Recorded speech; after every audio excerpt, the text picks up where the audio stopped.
સુરતમાં 6 વિદ્યાર્થીઓ ભરેલી વધુ એક સ્કૂલ વાન પલટી, સીસીટીવી જોઈ રૂવાડા ઉભા થઈ ગયા છે। રાજ્યમાં વધુ એક સ્કૂલ વાન પલટી જવાની ઘટના બની છે। સુરતના કિમ ઓલપાડ રાજ્ય ધોરીમાર્ગ પર મુળદ પાટિયા નજીક સ્કૂલ વાન પલટી ગઈ હતી। વહેલી સવારે શાળા જતા સમયે ઇકો કાર પલટી હતી। સામેના તરફથી અન્ય સ્કૂલ વાન બસ આવતી હતી।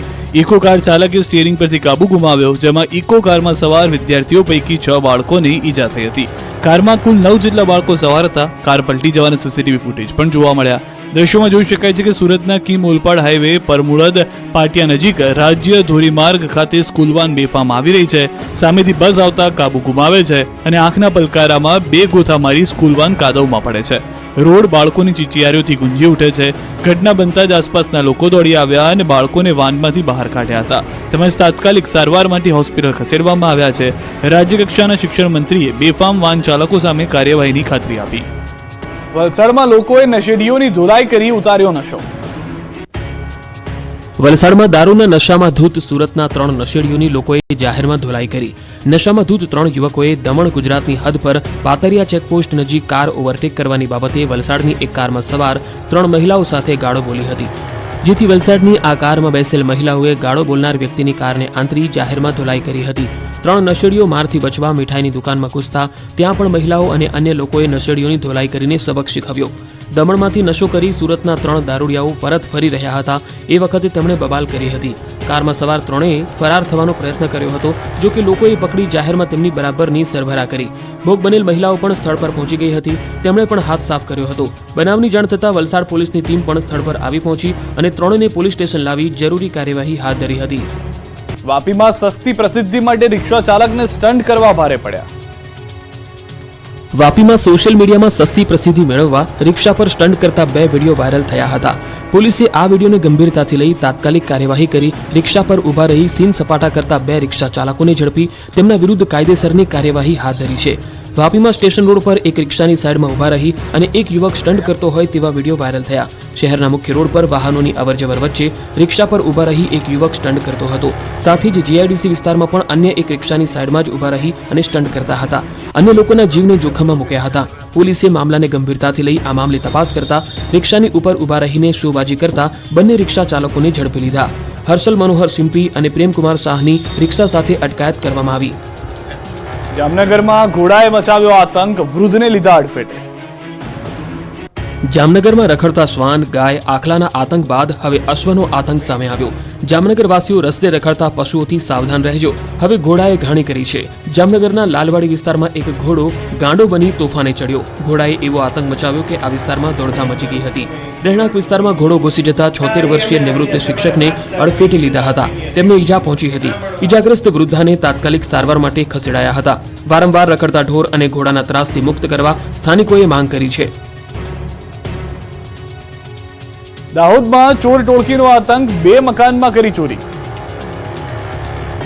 દાહોદમાં ચોર ટોળકીએ તરખાટ મચાવ્યો છે। દાહોદના સંજેલી નગરમાં ચોરોએ એવો આતંક મચાવ્યો કે લોકોની રાતોની ઊંઘ હરામ થઈ ગઈ। દાહોદના સંજેલી નગરમાં રાત્રિના સમયે ચોર ટોળકીએ ચોરીને અંજામ આપ્યો। શિશુ મંદિર નજીકના રહેણાંક મકાનોને ચોરોએ નિશાન બનાવ્યા। ચોરોએ 2 બંધ મકાનોમાં તાળા તોડી રોકડ રકમ સહિત મુદ્દામાલની ચોરી કરી હતી। સમગ્ર ઘટના સીસીટીવીમાં કેદ થઈ છે। ચોરીની ઘટનામાં સતત વધારો થતા લોકોમાં પણ ભય ફેલાયો છે। ચોરીની ઘટનાને લઈ સંજેલી પોલીસે સીસીટીવીના આધારે તપાસ હાથ ધરી છે। શિક્ષકોની ભરતીની જાહેરાત થતા ગાંધીનગર બન્યું રણસંગ્રામ, કમ્પ્યુટરના ભાવિ શિક્ષકોની ટીંગાટોળી કરી। ગુજરાતમાં સરકારી શિક્ષકોની ભરતીની જાહેરાત કર્યા છતાં શિક્ષકોનો વિરોધ શાંત નથી થઈ રહ્યો, ત્યારે ફરી એકવાર શિક્ષકોએ ગાંધીનગરને ગજવ્યું। શિક્ષકોની ભરતીની જાહેરાત છતાં રોષ યથાવત છે। કમ્પ્યુટર શિક્ષકોની ભરતી કરવા ઉમેદવારો ગાંધીનગર સચિવાલય ગેટ 1 પર પહોંચ્યા। કમ્પ્યુટર, વ્યાયામ, ચિત્રના શિક્ષકોની ભરતી કરવાની માંગ સાથે વિરોધ પ્રદર્શન કર્યું। બેનરો સાથે પહોંચી હલ્લાબોલ કર્યો હતો। મોટી સંખ્યામાં ટેટ ટાટ પાસ ઉમેદવારો ગાંધીનગર પહોંચ્યા હતા। રજૂઆત માટે અંદર જવા ન દેતા ઉમેદવારોમાં રોષ જોવા મળ્યો। મામલો એટલો ઉગ્ર બની ગયો કે પોલીસ બોલાવવાની ફરજ પડી હતી। જૂના સચિવાલય બહાર ભરતી કરવાની માંગ સાથે ધરણા કરતા પોલીસે ટીંગાટોળી કરી ઉમેદવારોની અટકાયત કરી હતી। શાંતિપૂર્ણ રીતે વિરોધ કરી રહેલા ઉમેદવારોનું પોલીસ સાથે ઘર્ષણ થયું। ચકમક વચ્ચે ઉમેદવારોની અટકાયત કરી। હવે ગુજરાતમાં કોળી મુખ્યમંત્રી બનાવવા ઉઠી માંગ, કુંવરજી બાવળિયાએ ગણાવી અફવા। ગુજરાતના મંત્રીમંડળમાં ફેરફારની જોરશોરથી ચર્ચાઓ વચ્ચે હવે મુખ્યમંત્રી કોળી સમાજના બને તેવી નવી ચર્ચા ગાંધીનગરથી રાજકીય ગલિયારીઓમાં શરૂ થઈ છે। ગુજરાતના રાજકારણમાં હવે નવો ગણગણાટ શરૂ થયો છે. ભાજપના નવા પ્રદેશ પ્રમુખ અંગે હજી સુધી કોઈ નિર્ણય લેવાયો નથી. ત્યાં ગુજરાતમાં નવા મુખ્યમંત્રી બનાવવાની માંગ ઊભી થઈ છે. ગુજરાતમાં લોકસભાની ચૂંટણી બાદ નવા મંત્રીમંડળના વિસ્તરણની ચર્ચા વચ્ચે કોળી સમાજ દ્વારા કુંવરજી બાવળિયાને મુખ્યમંત્રી બનાવવાની માંગ કરાઈ છે. દિલ્હી સુધી માંગ કરાઈ હોવાની વાત છે. જસદણના ધારાસભ્ય અને કેબિનેટ મંત્રી કુંવરજી બાવળિયાને મુખ્યમંત્રી બનાવવા માટે કોળી સમાજના સ્થાનિક નેતાઓએ પત્ર લખી માંગ કરી છે. ગુજરાત ઠાકોર કોળી વિકાસ નિગમના પૂર્વ અધ્યક્ષ ભૂપત ડાભીએ પીએમ અને ભાજપ હાઈકમાન્ડને રજૂઆત કરી છે. આ વચ્ચે કુંવરજીએ દિલ્હીમાં પ્રધાનમંત્રી સાથે પણ મીટિંગ કરી હતી. ત્યારે આ મુદ્દે કુંવરજી બાવળિયાએ સ્પષ્ટતા કરી અને આ વાતને ફગાવી દીધી છે. વાયાની વાત છે એટલે કોઈ કદાચ ધારો હિતેશ હોય એને ક્યાંક ખાલી મૂકી દીધો, બાકી કોઈ વાત છે જ. જૂનાગઢના ભાજપ કોંગ્રેસ નેતાઓ વચ્ચે શાબ્દિક વોર. કોંગી નેતા પુંજાવંશની ભાજપના સાંસદને ઓપન ચેલેન્જ. આવો સામસામે બેસીને હિસાબ કરીએ. જૂનાગઢ ભાજપ અને કોંગ્રેસના નેતાઓ વચ્ચે શાબ્દિક વોર શરૂ થઈ ગયું છે. લોકસભાની ચૂંટણીમાં જૂનાગઢ બેઠકથી ભાજપના સાંસદ રાજેશ ચુડાસમા ચૂંટાયા બાદ પ્રાચીમાં સાંસદ રાજેશ ચુડાસમાને એક નિવેદનથી ખળભળાટ મચી ગયો. જાહેર મંચ પરથી તેમણે વિરોધીઓને ખુલ્લી ધમકી આપી. તેમણે કહ્યું કે 5 વર્ષ મને જે નડ્યા છે એમને મૂકવાનો નથી. ભાજપ હિસાબ કરે કે ન કરે, હું મૂકવાનો નથી. ત્યારે હવે રાજેશ ચુડાસમાની ધમકીનો કોંગ્રેસના નેતાઓએ વળતો જવાબ આપ્યો. પુંજાવંશીએ રાજેશ ચુડાસમાને વળતો જવાબ આપતા કહ્યું કે સ્થળ અને સમય તમે નક્કી કરો, હું હિસાબ કરવા તૈયાર છું. પુંજાવંશીએ કહ્યું કે સાંસદને જ્યારે જોવું હોય ત્યારે મને બોલાવે, હું તૈયાર છું.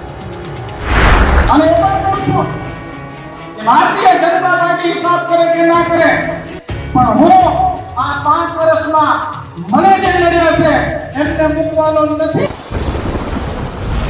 7 જિલ્લામાં 10 વાગ્યા સુધી વરસાદનું રેડ એલર્ટ. મહીસાગર, પંચમહાલ, ડાંગ, સુરત, ભરૂચમાં વરસાદનું રેડ એલર્ટ. કચ્છ અને જામનગરમાં પણ રેડ એલર્ટ. 7 જિલ્લામાં અતિભારે વરસાદની આગાહી. 25 જિલ્લામાં વરસાદનું ઓરેન્જ એલર્ટ. કચ્છમાં ફરી વરસાદનું આગમન. પૂર્વ અને પશ્ચિમ કચ્છમાં વરસાદ ખાબકતા ઠેર ઠેર પાણી ભરાયા. ભુજમાં બસ સ્ટેશન, વાણિયાવાડ સહિતના નમસ્કાર, આપ જોઈ રહ્યા છો ગુજરાતની number 1 news channel news 18 Gujarati. આપણું ગુજરાત સાથે હું છું સિદ્ધાર્થ ધોળકિયા. મહત્વના સમાચારથી કરીએ શરૂઆત. અમરેલીથી કચ્છ સુધી ફરી જામ્યો વરસાદી માહોલ. ખેડૂતો થયા ખુશખુશાલ. સૌરાષ્ટ્રમાં લાંબા વિરામ બાદ વરસાદે એન્ટ્રી મારી છે. અમરેલી અને વડિયા પંથકના ગ્રામ્ય વિસ્તારમાં વરસાદ પડ્યો. મોટા આંકડિયા, નાના ભંડારિયા ગામોમાં વરસાદથી રોડ પર પાણી વહેતા થયા. અમરાપુર, દેવગામ, લુણીધારમાં ધોધમાર વરસાદથી ખેતરો પાણી થઈ ગયા. થોડા દિવસોના વિરામ બાદ ફરી વરસાદે દસ્તક દીધા ખેડૂતોમાં ખુશી જોવા મળી. આ બાજુ કચ્છના કેટલાક વિસ્તારોમાં ધીમી ધારે વરસાદ શરૂ થયો. ભુજ તાલુકાના ગ્રામ્ય વિસ્તારોમાં વરસાદ પડ્યો. ભુજના કુકમા, કંડેરાઈ, પદ્ધર, ગड्डा, શેખપીર, નખત્રાણા તાલુકાના વિરાણી, મોટી મથલમાં પણ વરસાદના કારણે લોકોને ગરમીથી છુટકારો મળી ગયો છે. આ બાજુ મુન્દ્રાના પ્રાગપર વિસ્તારમાં વરસાદ પડ્યો. ધોધમાર વરસાદ પડતા રોડ પર પાણી વહેતા થયા. અરવલ્લીના માલપુરમાં વરસાદે ધબધબાટી બોલાવી. ભારે વરસાદ વરસતા રસ્તા પર નદી જેવા દ્રશ્યો સર્જાયા. મોરડુંગરી, ભેમપુર, રઘુનાથ પુર, અંબાવા, કોયલિયા, સોનકીપુરમાં વરસાદથી ખેડૂતોના જીવમાં જીવ આવ્યો. મગફળી, કપાસ, સોયાબીનના પાકને જીવનદાન મળ્યું. આ તરફ બનાસકાંઠામાં વરસાદ બાદ ખેતરોમાં તારાજી હજુ પાણીથી લથબથ ધરતી જોવા મળી રહી છે. જ્યાં જ્યાં નજર કરો ત્યાં ત્યાં માત્ર ને માત્ર પાણી જ પાણી નજરે પડશે. પહેલી નજરે તમને કોઈ નદી લાગતી હશે, પરંતુ આ નદી નથી. જરૂરથી ખેતરો નદી બની ગયા છે. બનાસકાંઠાના અરંટવા સહિતના પંથકમાં વરસાદ એક અઠવાડિયા બાદ બંધ થઈ ગયો, પરંતુ આકાશમાંથી વરસેલા પાણી હજુ સુકાયા નથી. બનાસકાંઠાના ગામડાઓના ખેતરો આજની તારીખે જળથી તરબતર છે. ખેતરોમાં પાકે સમાધિ લીધી છે.